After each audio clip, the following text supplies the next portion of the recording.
In the corner of an old, abandoned warehouse, a small, frail kitten found itself in an unimaginable predicament.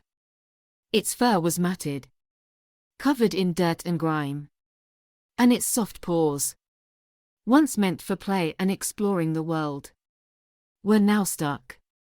The kitten had wandered into a trap it never saw coming, a sticky mousetrap, hidden beneath piles of forgotten debris.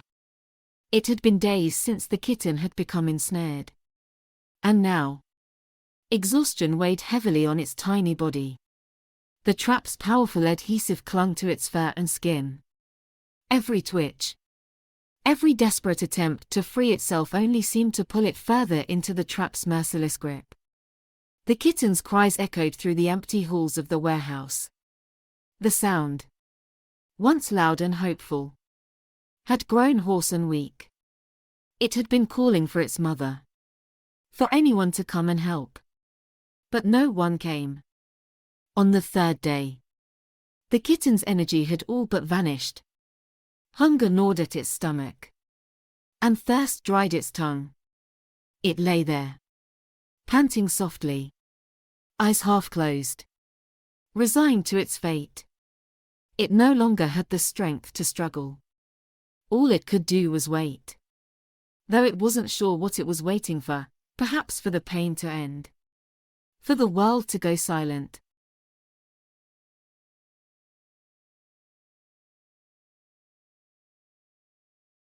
Across town, the city's animal rescue hotline had received a call.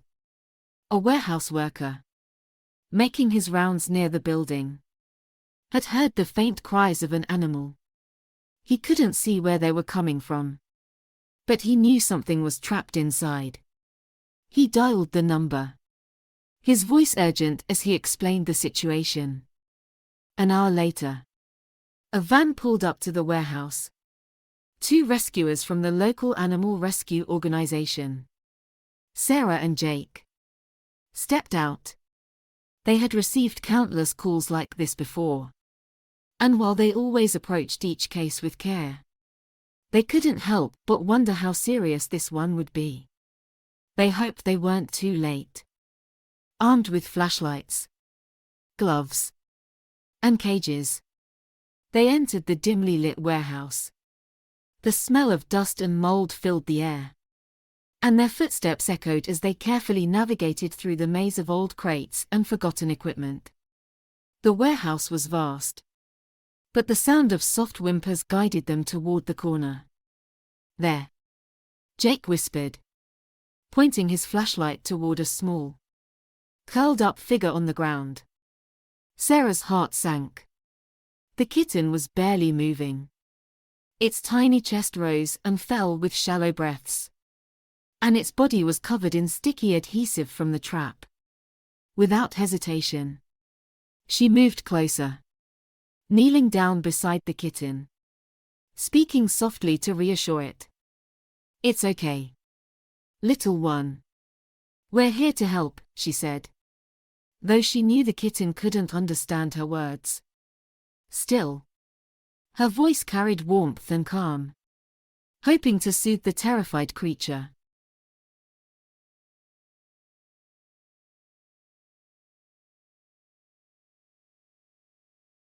Gently, Sarah and Jake worked together to free the kitten from the sticky trap. It was a painstaking process. Every tug on the adhesive pulled at the kitten's fur and skin, causing it to let out weak cries of pain. Tears welled up in Sarah's eyes as she worked, determined not to hurt the kitten more than it had already suffered.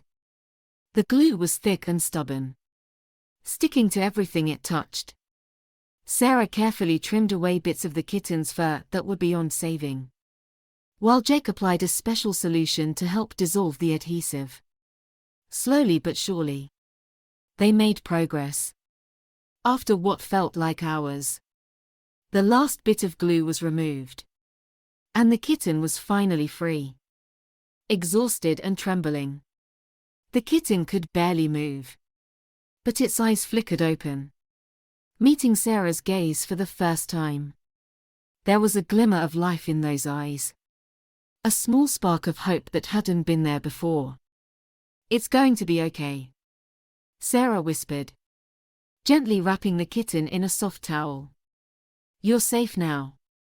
They quickly carried the kitten back to the van, where a portable heating pad and fresh water awaited. The kitten, too weak to drink on its own, was given water through a syringe. It was a slow process, but every drop seemed to bring the kitten a little closer to life.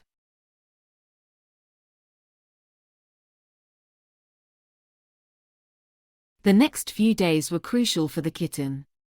Back at the rescue center, the staff worked around the clock to ensure it received the care it needed.